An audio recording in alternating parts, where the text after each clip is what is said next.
Hi, I'm Chem's best friend. I make chemistry easy.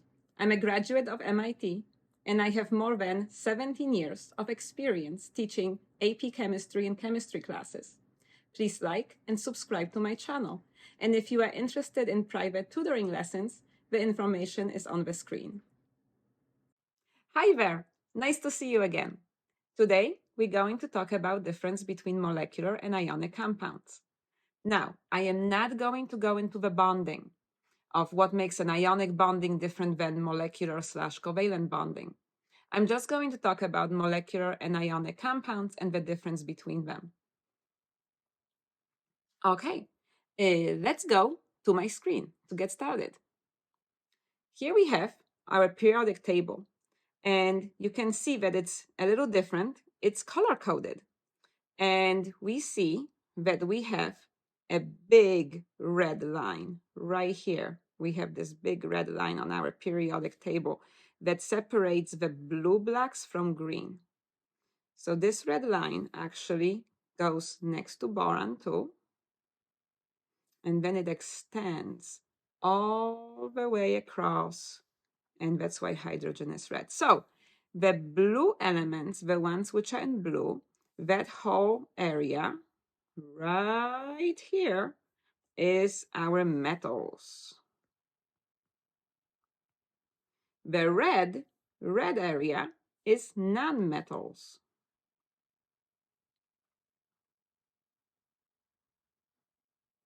And the green blacks that are touching the red line are the metalloids.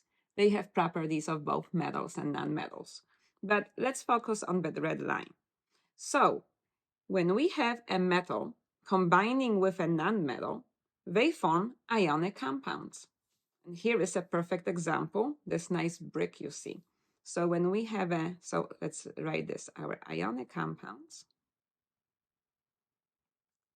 Ionic compounds, we have a metal combining with a nonmetal.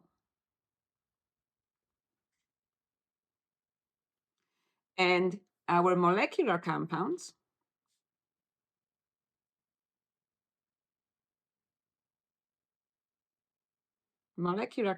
we have a nonmetal combining with a nonmetal. Okay, what are the big differences that you see? Well, one of the bigger differences that you probably see is that when we have a metal with a nonmetal, they form these big crystals. So we have these big crystal here. There is no individual units. So it's this big crystal here that's like sodium chloride. Here is a perfect example of your ionic compound. Whereas molecular compounds, here you have some examples right here of molecular compounds. You have carbon dioxide and water in this picture. You see that they form separate entities, separate molecules. Here they are separate. You have a separate water molecule right here. We have a separate carbon dioxide molecule right here. They form separate entities. Ionic compounds, crystals, big lattices. Some of them can be bigger than a human being, big crystals. Okay, let's keep going a little bit more. So what makes a metal different than a nonmetal? Our blue blacks and red blacks. What makes a metal versus different than a nonmetal? Well, from a chemistry point of view, chemists have a very simple definition. A metal loses electrons. A nonmetal likes to gain electrons. So when a metal loses electrons, they become cations. When a nonmetals gain electrons, they become anions. Now, why do metals like to lose electrons and nonmetals gain electrons? That's again a topic for another video, and that's where we'll talk about bonding. But right now, we just need to focus on ionic and molecular compounds. So metals lose electrons, nonmetals gain electrons. And here is our red line. Remember, our red line was right here. And it goes here. And you can quickly see that everything under the red line is positively charged. And things above the red line are negatively charged because they would like to gain electrons. Remember, you're gaining a negative charge. So nonmetals will become negative charged. When we have different metals sometimes form +1 charge cation, sometimes they will form +2 charge cation, sometimes +3, sometimes +4, very rarely sometimes +5 even. They will like to combine with something that is negatively charged. When they combine, they form these lattices, ionic compounds, and let's talk a little bit about formulas of ionic compounds. So ionic compounds always contain positive and negative ions. In a chemical formula, the charges of your positive cations has to equal the charge of negative anions, and that means that an ionic compound has to be neutral. The smallest whole number ratio of your cations to your anions is called the formula unit. Sometimes people refer to it as a molecule. I know people do that, but it's technically not correct. There are no molecules. So let's go look quickly at the screen again, and let's look here. Our salt is sodium chloride. So the purple is our sodium cation. Green is our chloride anion. And the smallest whole number ratio, if we do a little building block, what is the building block of this crystal? Will be NaCl, 1-to-1 ratio. That will be the smallest ratio. But notice there is no separate sodium and chloride molecule walking around. That just doesn't exist, even though people sometimes refer to it like this.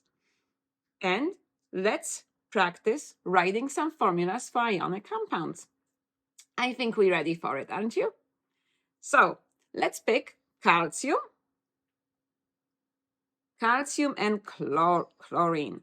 What will happen if calcium would like to combine with chlorine? Well, let's look at our periodic table really fast. And where are we? Well, here is calcium. Calcium likes to form +2 charge. Yes, it likes to lose 2 electrons.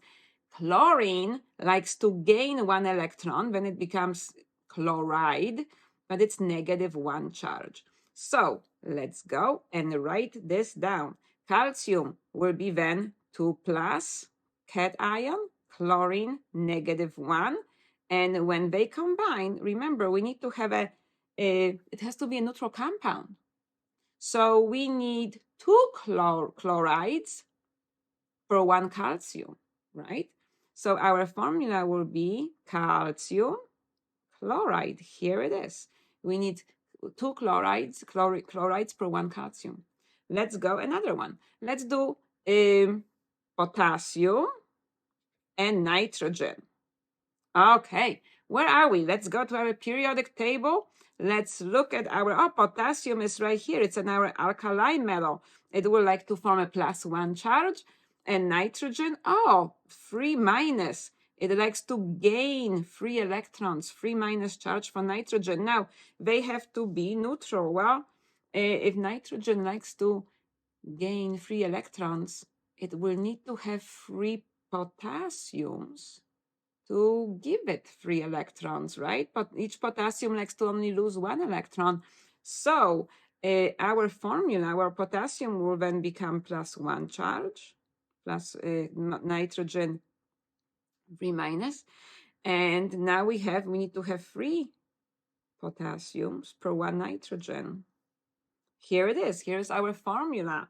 Okay, let's keep going. Let's turn up the notch a little bit. Let's make it a little harder. Okay, well, let's go to aluminum and sulfur. Okay, this will not be an easy +1 or a -1 charge. Let's find them on a periodic table. Here it is. Aluminum. Here is aluminum. It's a +3 charge. +3 charge. And sulfur. Sulfur is right here. -2 charge. Right here is sulfur, -2 charge. They have to combine. Okay, let's do that. Aluminum will be 3+, sulfur will be 2-. Let's think about this. Aluminum, well, if I multiply aluminum by 2, I will get +6. And if I multiply sulfur by 3, I will get -6. And +6 and -6 will give me a neutral compound. Oh, here it is. It's going to be aluminum, 2 aluminums, and 1 sulfur. So I'm going to tell you a trick. I actually don't like to tell you this trick because it's like no brain power involved. You will always get the answer right without much thinking about it. And this is not what we want to do in chemistry. But here is a trick that will always work. Are you ready? Look what we're going to do now. We're going to take this 3 in aluminum, this 3 plus charge, and this 2 minus charge on sulfur, and we're going to go across. Wow! Here it is. And now you know where the aluminum will be 2. Bring the 2 down, go diagonally down, and sulfur will be 3. Look, this trick works. Let's go back to our previous examples. If I do 1 minus, here is just 1 minus and 2. Let's switch them. Oh my goodness, it works. Yikes! Not much thinking required, isn't it? Let's do here. Here is 3, here is 1. Let's go across. Oops, diagonally, just across right there. Here we go, it works. Oh my gosh. Okay, but it's just one little word of caution. Just one little word of caution. Let's do an example. Let's do magnesium and oxygen. You say, haha, let's go to quickly our periodic table. Here is magnesium. Magnesium will be 2 plus charge, oxygen 2 minus charge, and we're going to use our trick. Let's write this down. Magnesium 2 plus charge, oxygen 2 minus charge. Our trick, oh, here is 2, here is 2. We go diagonally across, and I'm going to write M magnesium oxide, MgO, magnesium oxide. Well, here's the thing, watch out. If you write this, you would get Mg2O2. But our ionic formula is the smallest whole number ratio. This is why you cannot have a 2 and 2. So no 2, no 2. And this is why, just out of habit, I already quickly wrote it's magnesium oxide. I never thought that, you cannot think of this as Mg2O2. So just watch out. This trick works all the time, but you do have to use tiny bit of brain power required. Sometimes you will have compounds which are, I call it a blob with a charge. These are your polyatomic ions. Polyatomic ions is a group of atoms acting together with a charge. And they will also combine with your metals to form ionic compounds. How are you going to write the formula for them? Well, let's go through one example quickly. What if you have barium, and and phosphate? So let's go PO4. Phosphate is 3 minus charge. Here we go, 3 minus charge of phosphate. And barium, well, where is barium on the periodic table? It's an alkaline earth metal. It will be a 2 plus charge. How are you going to write the formula with a polyatomic ion? Before we do this, let's think about something easier. How we would write a formula for barium and nitrogen? Well, barium will be 2 plus charge, nitrogen 3 minus charge. We do our trick quickly. So here is our 2 and 3. We go diagonally across, and we would write Ba, barium, 3 bariums, and 2 nitrogens. All right, but here, think of phosphate, PO4, as one blob. So you're going to keep it together. So again, we're going to take our numbers. We're going to go diagonally across. And, well, we will have, again, 3 bariums. But now we need 2 phosphate. It's a group. So we're going to put a parenthesis, PO4, phosphate, and we need 2 of them. And there you go. That's how you write formulas of ionic compounds with polyatomic ions. So what are some properties of ionic compounds. Let's write some properties of ionic compounds. Well, we said that as they combine, it's ions that combine, they will be forming big crystals. So let's write some bullet points here. They form crystals. They are also brittle. Think about table salt. You can hit it with a hammer, it will break into smaller crystals. When you hit it with a hammer, the crystals will break beautifully along nice straight edges. Why? That's a topic for another video. I can't teach you chemistry, everything in 10 minutes. Okay, they are brittle. They have extremely high melting points. Really high. For example, sodium chloride, our table salt, is about 800 degrees Celsius. So they have very, very high melting points. And that means that they are all solid at room temperature. Solid at room temperature. If they have very high melting points, guess what? They have extremely high boiling points.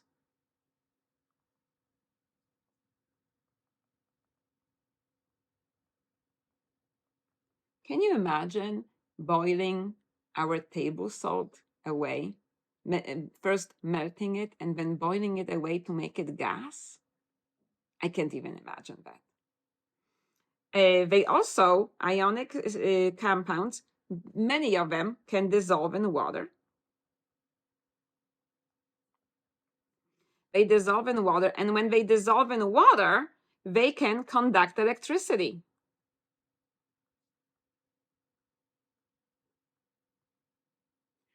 Remember, what do you need to conduct electricity? You need two things. You need movement and you need charge.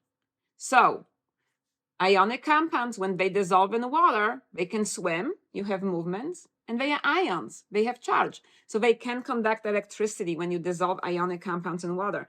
And guess what? If you do get to that really, really, really high temperatures and you melt them, so if melted, they can conduct electricity too. Because again, you have movement and you have charge. So when melted, they also conduct electricity. So these are some properties of ionic compounds. Let's go just really, really tiny bit of time to focus on molecular compounds. So molecular compounds, remember, are your nonmetals combining together, and they form individual separate entities called molecules, right? And sometimes the order of nonmetal elements, so I can show you this, the order of nonmetal elements in a chemical formula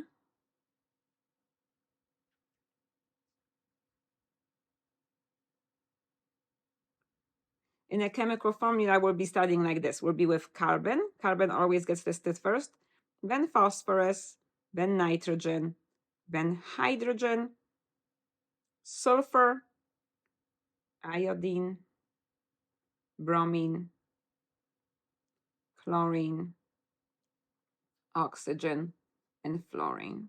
So this will be the order. Let's write. So they, when nonmetals combine together, they form molecules. They are also brittle.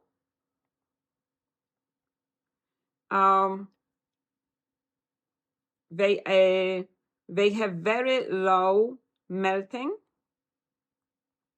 and boiling points.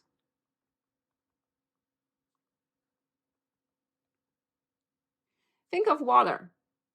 It already melted. It's already liquid at room temperature.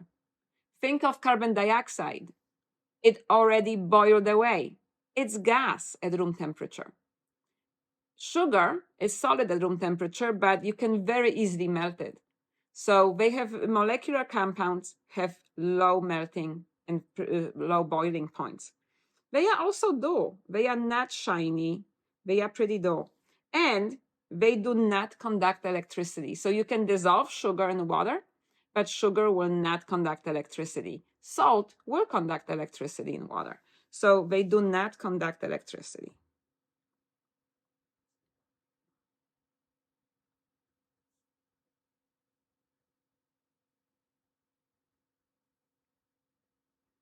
When dissolved. There is one little exception. So there is exception is acids. But it's a topic for another video. So I hope that you learned the differences between ionic and molecular compounds. You learned how to put together formula for ionic compounds, and that you learned something new. Thanks for watching.